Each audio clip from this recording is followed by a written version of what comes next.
Williams and thundering for Spain! MetLife স্টেডিয়ামে স্পেনের trophy উদযাপনের মধ্য দিয়ে পর্দা নেমেছে 2026 ফিফা বিশ্বকাপের। তবে বিশ্বকাপ শেষ হলেও আলোচনার কেন্দ্রবিন্দুতে রয়েছেন সেই সব নায়কেরা যারা পুরো টুর্নামেন্ট জুড়ে নিজেদের অসাধারণ পারফরমেন্সে ফুটবল প্রেমীদের মুগ্ধ করেছেন। কেউ দলকে নেতৃত্ব দিয়ে শিরোপা জিতিয়েছেন, কেউ গোলের পর গোল করে গড়েছেন নতুন ইতিহাস, আবার কেউ রক্ষণে অদম্য দেয়াল হয়ে দলের সাফল্য ধরে রেখেছেন। তাই স্পেনের বিশ্বজয়ের উচ্ছ্বাসের পাশাপাশি সমান আগ্রহ ছিল টুর্নামেন্টের ব্যক্তিগত পুরস্কারগুলো ঘিরে। কে জিতলেন গোল্ডেন বল, কার হাতে উঠল গোল্ডেন বুট, আর সেরা গোলরক্ষক আর সেরা উদীয়মান খেলোয়াড়ের স্বীকৃতি গেল কার ঝুলিতে? চলুন জেনে নেওয়া যাক।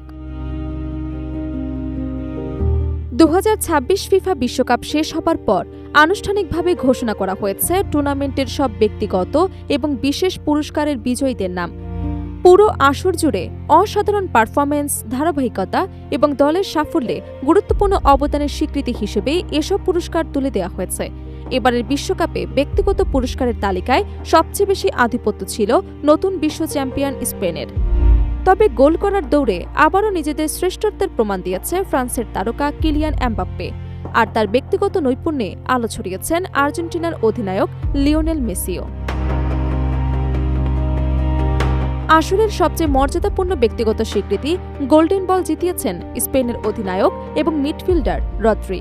পুরো টুর্নামেন্টের মাঝমাঠের নিয়ন্ত্রণ, আক্রমণ রক্ষণে ভারসাম্য তৈরি এবং নেতৃত্ব গুণ দিয়ে স্পেনকে শিরোপা জয়ের পথে এগিয়ে নিয়েছেন তিনি।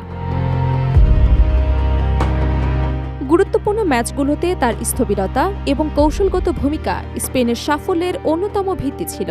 এই অসাধারণ পারফরমেন্সের স্বীকৃতি হিসেবে টুর্নামেন্ট সেরা খেলোয়াড়দের পুরস্কার ওঠে তার হাতে। গোল্ডেন বলের পাশাপাশি সিলভার বল জিতিয়েছেন আর্জেন্টিনার কিংবদন্তি লিওনেল মেসি। শিরোপা ধরে রাখার স্বপ্ন পূরণ না হলেও পুরো আসরে অভিজ্ঞতা, নেতৃত্ব এবং সৃজনশীল ফুটবলে তিনি আবারও নিজের শ্রেণী প্রমাণ করেছেন।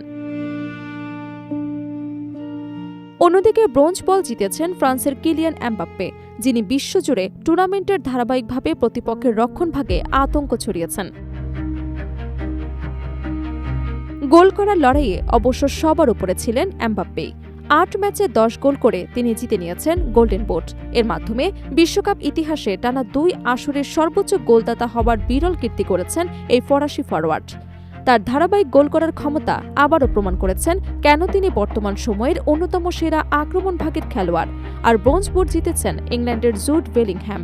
গোলের পাশাপাশি মাঝমাঠে তার প্রভাবও ছিল চোখে পড়ার মতো। গোলবারের নিচে অসাধারণ পারফরমেন্সের জন্য গোল্ডেন গ্লাভস জিতেছেন স্পেনের উনাই সিমন। পুরো টুর্নামেন্টে তিনি মাত্র 1টি গোল হজম করেন এবং 8 ম্যাচের মধ্যেই 7টিতেই ক্লিন শিট ধরে রেখেছেন। নকআউট পর্বে তার একের পর এক গুরুত্বপূর্ণ সেভ স্পেনের শিরোপা জয়ের পথে বড় অবদান রাখে। এবারের বিশ্বকাপে তরুণদের মধ্যে সবচেয়ে বেশি প্রশংসা করেছেন স্পেনের 19 বছর বয়সী সেন্টার ব্যাক পাও কুবার্সি। রক্ষণে অসাধারণ পরিপক্কতা, আত্মবিশ্বাস এবং বড় ম্যাচে চাপ সামলানোর দক্ষতার জন্য তিনি জিতে নিয়েছেন সেরা তরুণ খেলোয়াড়ের পুরস্কার।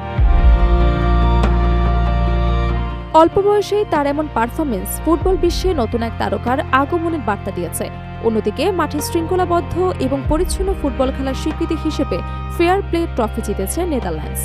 পুরো টুর্নামেন্টে খেলোয়াড়দের আচরণ, শৃঙ্খলা এবং স্পোর্টসম্যানশিপ বিবেচনায় এই সম্মাননা দেওয়া হয়। সব মিলিয়ে বিশ্বকাপের শিরোপা যেমন স্পেনের হাতে উঠেছে, তেমনি ব্যক্তিগত পুরস্কারের তালিকাতেও ছিল তাদের শক্তিশালী উপস্থিতি।